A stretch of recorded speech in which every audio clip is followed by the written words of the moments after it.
This is going to be a bumper-to-bumper service on a beautiful Lexus. Never forget auto detailing. So I'm just showing you some before footage here, and I'm going to show you some of the equipment during the process. So first,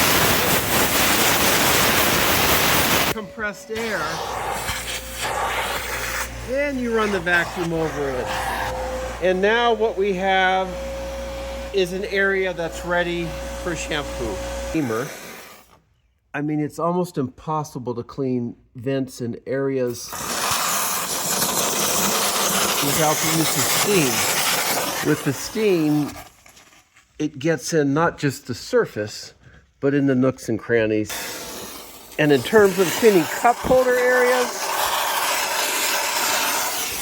oh man, you just gotta love it. It's just the benefits of having a steam gun are just amazing. You can clean areas that you couldn't otherwise clean. Okay, and now for the shampoo. So about 8 hours later, just look at the spectacular difference.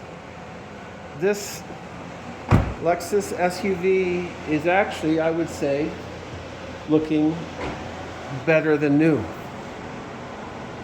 So this is a coat of Meguiar's Ultimate Wax on the exterior. Just take a look. Woo-hoo. So Lexol is the brand for the leather. 303 is the brand for the dash. Notice the matte finish. It's not too sticky or gaudy, and there's no scents. And let's not forget how nice the engine looks. There you have it. Michael Paulden, Ceramic Precision Detailing.